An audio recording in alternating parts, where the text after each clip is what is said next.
berinteraksi langsung seorang suami kepada istrinya yang sedang berhalangan haid atau nifas. Ini dibagi beberapa,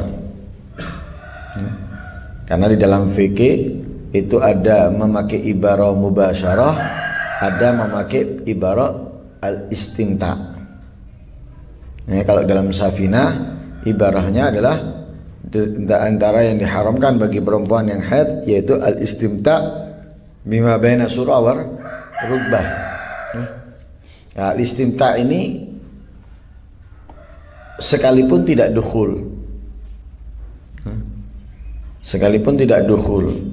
tapi kalau memakai ibarah mubasyarah ini belum tentu dengan dukhul, sekalipun tidak dukhul, dengan adanya bersentuhan itu sudah bisa haram kalau memakai kalimat mubasyarah. Lah, mubasyarahnya seorang suami kepada perempuan atau kepada istri yang sedang haid itu ada beberapa bagian. Yang pertama, dengan berhubungan. Istri dalam keadaan haid dijima oleh suaminya. Ini sepakat ulama haram. Tidak memakai kalau nggak sampai inzal nggak apa-apa, kalau inzal haram, tidak. Pokoknya jima sedangkan istrinya dalam keadaan haid ini haram, kecuali kalau nggak tahu, baru tahu setelah dimasuki. Lah ini nggak haram, tapi harus langsung dilepas. Dan itu pun disedekahkan untuk bersedekah, disunahkan untuk bersedekah karena kesalahan tersebut. Bukan dilanjut, tahu tapi dilanjut sampai selesai, haram. Haram. Ini kalau tahu di saat jima. Tapi kalau sebelum jima kemudian dilakukan, ini haram sudah. Kedua, bersenang-senang dengan istrinya di atas pusar dan lutut. Di atas pusar, di bawah lutut. Artinya antara pusar dan lutut dihalangi, dicegah. Ini baik itu dengan zakarnya atau dengan ciuman, dengan pelukan, memegang dan lain sebagainya, halal. Sepakat para ulama halal, karena tidak ada masalah. Dari bagian atas sampai pusar atau lutut ke bawah, ini nggak masalah. Karena yang bagian atas saja sama bagian bawah, antara pusar dan lutut nggak ikut-ikut. Nah ini nggak masalah, baik itu dengan zakar, dengan gubla, mu'anaqah dan lain-lain sebagainya. Ini sepakat ulama halal. Yang ketiga, antara pusar dan lutut. Bukan bagian atas, bukan bagian bawah, antara pusar dan lututnya. Di selain jalan depan, selain jalan belakang. Selain jalan depan, selain jalan belakang. Dan ini ada 3 aujuh. Ada 3 aujuh. Yang pertama, dan pendapat yang ashah menurut kebanyakan daripada para ulama dan paling dikenal atau paling difahami dalam mazhab Imam Syafi'i, haram. Haram. Al-mubasyarah seorang suami dengan istrinya antara pusar dan lutut dalam keadaan istri haid atau nifas, ini haram, sekalipun bukan digubul ataupun dubur.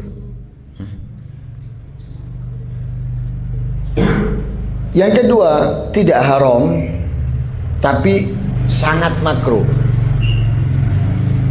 Nggak haram tapi sangat makruh. Dan ini lebih kuat dalilnya dan mukhtar. Yang ketiga, kalau suaminya bisa menahan dirinya, bisa mengendalikan dirinya, menghindar dari jima. Disebutkan di situ alasannya karena syahwatnya lemah atau sangat warok, bukan sekedar warok tapi sangat warok, boleh. Tapi kalau tidak bisa mengendalikan dirinya, maka nggak boleh. Jadi kalau ini secara global gini, selain kalau bukan antara pusar dan lutut, ini boleh, ya, nggak masalah, halal. Kalau pusar dengan lutut ada dua. Kalau dengan jima langsung gubul atau dubur haram.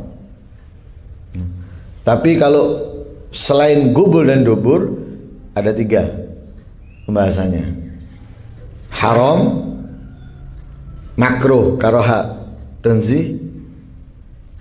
Ini perincian. Kalau bisa mengendalikan nafsunya, ya, syahwatnya, maka boleh. Itu pun alasannya karena syahwat lemah atau sangat warok. Tapi kalau tidak bisa mengendalikan, karena kalau tidak bisa mengendalikan akhirnya jima, maka haram. Karena ba'dhum idza arada an yubashira zawjatahu a'addal ma awalan faghtasala ba'da hajatihi mubasharatan khaufan min an yamkutha junuban walau lahdatan libu'dil junubi min rahmatillahi ta'ala wa lihadza yumna'u min nahwi qiraatil Qur'an ma hadza ma'na. Sebagian daripada para ulama khususnya itu ketika ingin berhubungan dengan istrinya, mereka menyiapkan air terlebih dahulu. Zaman dulu ya, zaman dulu tidak seperti sekarang. Mungkin mereka air perlu menyiapkan, ngangsu dulu dari sumur, ngangsu dari sumur, ditaruh di timba dan yang lain sebagainya, baru mereka bisa pakai atau ngisi di bak. Nggak seperti sekarang, mungkin sumur pakai sanyo, sudah tinggal cetek air keisi di bak kamar mandi. Kalaupun nggak ada bak, misalnya pakai shower, ya ada otomatisnya, tinggal dia pakai, nanti tandon sudah terisi dengan sendirinya. Lah kalau dulu nggak, ngangsu, ya, misalnya tahun 70-an aja masih ngangsu, 80-an masih ngangsu, ya, ngangsu pakai pompa, taruh di timba, kemudian diangkat dimasukkan ke kamar mandi, ya, pompa taruh di bak, masuk kamar mandi, ya, seperti itu. Apalagi tahun-tahun sebelumnya ngangsu. Nah mereka sebelum mandi, sebelum hubungan dengan istrinya sudah disiapkan air, sudah siap cepat. Untuk apa? Ketika selesai hubungan mereka segera mandi, tidak menunda, tidak mengakhirkan, nyantai dulu enggak, langsung mandi. Makanya ketika kita junub itu kalau mau tidur lagi disunahkan untuk membersihkan kemaluannya dan wudhu. Kalau tidak, makruh. Makruh itu kurang disenangi. Makruh itu kurang disenangi. Makruh itu kan artinya dari kariha yakrahu. Makruh tidak disenangi. Lah karena tidak disenangi, sehingga mereka itu minimalnya yang mereka lakukan membasuh kemaluannya kemudian wudhu.